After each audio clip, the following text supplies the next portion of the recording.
Math mastery hub में आपका स्वागत है।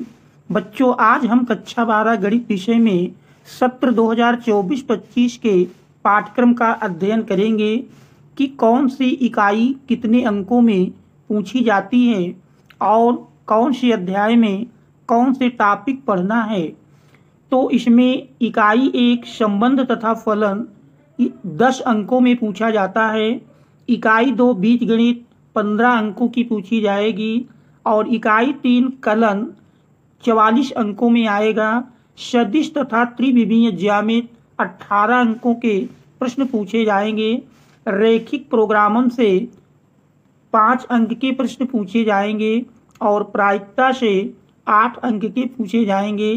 तो इस प्रकार से 100 अंकों का प्रश्न पत्र पूछा जाएगा। अब हम देखते हैं इकाई 1 संबंध तथा फलन के अंतर्गत कौन कौन से टॉपिक हमको पढ़ना है।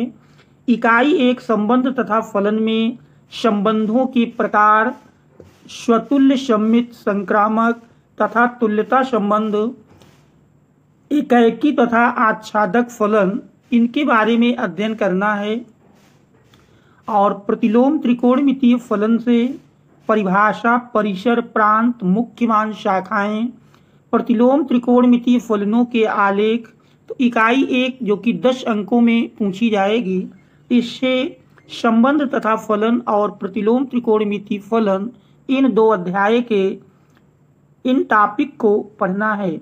इकाई 2 बीजगणित में हमको आव्यूह के अंतर्गत संकल्पना, संकेतन, क्रम, समानता, आव्यूहों के प्रकार, शून्य तथा तत्समक आव्यूह, आव्यूह का परिवर्त, सममित तथा विषम सममित आव्यूह, आव्यूह प्रक्रियाएं, योग तथा गुणन और अदिश गुणन, योग गुणन और अदिश गुणन के साधारण गुणधर्म, आव्यूहों के गुणन की अक्रम विनिमेयता तथा अशून्य आव्यूहों का अस्तित्व जिनका गुणन एक आव्यूह है, क्रम 2 के वर्ग आव्यूहों तक सीमित, व्युत्क्रमणीय आव्यूह तथा व्युत्क्रम की अद्वितीयता यदि अस्तित्व है तो यहाँ सभी आव्यूहों के अवयव वास्तविक संख्याएं हैं।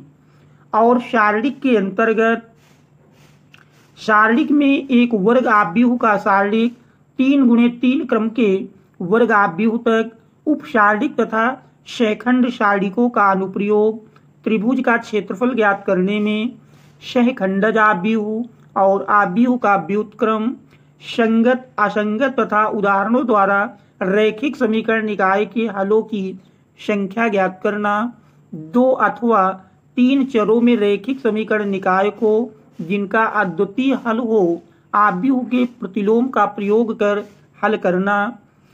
और अब कलन के अंतर्गत इकाई 3 कलन है।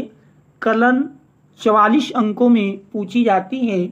तो इसमें सततता तथा अवकलनीयता के अंतर्गत सततता तथा अवकलनीयता, संयुक्त फलनों का अवकलन, श्रृंखला नियम, अस्पष्ट फलनों का अवकलन, चरघातांकी तथा लघुगणकीय फलनों की संकल्पना तथा उनका अवकलन, लघुगणकीय अवकलन, प्राचल रूप में व्यक्त फलनों का अवकलन, द्वितीय क्रम के अवकलन। तो ये हमको सततता और अवकलनीयता और अवकलन में पढ़ना है। इसके बाद अवकलनों के अनुप्रयोग के अंतर्गत अवकलनों के अनुप्रयोग में परिवर्तन की दर, वृद्धि, ह्रासमान फलन, उच्चतम तथा निम्नतम, प्रथम फलन की ज्यामितीय प्रेरणा तथा द्वितीय फलन, द्वितीय अवकल परीक्षण उत्पत्ति, सरल प्रश्न जो विषय के मूलभूत सिद्धांतों की समझ दर्शाते हैं तथा वास्तविक जीवन से संबंधित हों। समाकलन में हम समाकलन अवकलन के व्युत्क्रम प्रक्रम के रूप में कई प्रकार के फलनों का समाकलन, जैसे प्रतिस्थापन द्वारा, आंशिक भिन्नों द्वारा, खंडशः द्वारा, केवल निम्न प्रकार के सरल समाकलनों का मान ज्ञात करना और उन पर आधारित प्रश्न देख सकते हैं। जैसे हमको 1/ax² + bx + c के रूप के फलनों का समाकलन, फिर px + q/ax² + bx + c के रूप के फलन, px + q/√ax² + bx + c या √ax² + bx + c, under root a square plus minus x square के रूप के फलनों का समाकलन, under root x square minus a square और p x plus q into under root a x square plus b x plus c के प्रकार के फलनों का समाकलन ज्ञात करना सीखेंगे। और 1/x square plus minus a square, 1/अंडर root x square plus minus a square, 1/अंडर root a square minus x square और 1/अंडर root a x square plus b x plus c, 1/a plus b cos x, 1/a plus b sine x. कलन का आधारभूत प्रमेय बिना उत्पत्ति के निश्चित समाकलनों के गुणधर्म तथा उनके मान ज्ञात करना और इसी में समाकलनों के अनुप्रयोग के अंतर्गत साधारण वक्रों के अंतर्गत क्षेत्रफल ज्ञात करना, विशेषतया रेखाएं, वृत्त, परवलय, दीर्घवृत्त, केवल मानक रूप में ही इनका क्षेत्रफल ज्ञात करना और अवकल समीकरण में परिभाषा, कोटि, घात, अवकल समीकरण का व्यापक एवं विशिष्ट हल, पृथक्करणीय चर के तरीके द्वारा अवकल समीकरणों का हल, प्रथम कोटि एवं प्रथम घात वाले समघातीय अवकल समीकरणों का हल और निम्न प्रकार के रैखिक समीकरणों का हल। तो देख रहे हैं रेखीय अवकल समीकरण dy by d x plus p y equal to q, जहाँ p और q यक्ष के फलन हैं, या dx upon dy plus p x equal to q, यहाँ p और q y के फलन हैं।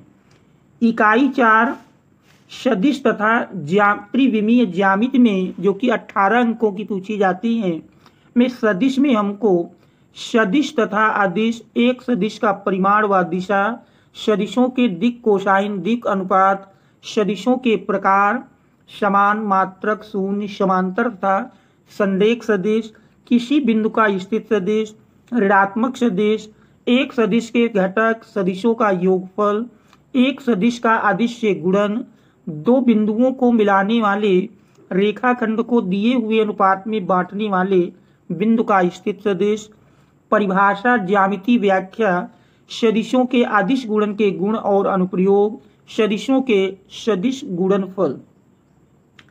फिर त्रिविमीय ज्यामिति का परिचय के अंतर्गत दो बिंदुओं को मिलाने वाली रेखा के दिक् कोसाइन दिक् अनुपात, एक रेखा का कार्तीय तथा सदिश समीकरण, समतली तथा विषमतलीय रेखाएं, दो रेखाओं के बीच की न्यूनतम दूरी, दो रेखाओं के बीच का कोण भी पढ़ेंगे।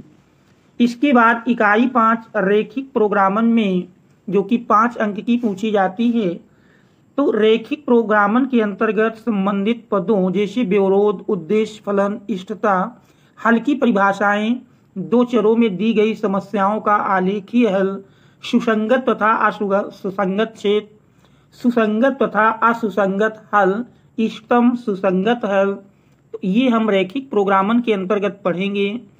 इकाई 6 प्रायिकता में, इकाई 6 प्रायिकता के अंतर्गत हम सप्रतिबंध प्रायिकता, प्रायिकता का गुणन नियम, स्वतंत्र घटनाएं, कुल प्रायिकता, बेज प्रमेय, तो ये टॉपिक को पढ़ेंगे। तो ये प्रायिकता 8 अंक में पूछी जाती है। तो इस प्रकार से सत्र 2024-25 के लिए इंटरमीडिएट गणित विषय का पाठ्यक्रम है। इन्हीं के अंतर्गत हमको अध्ययन करना है। Thanks all of you for watching.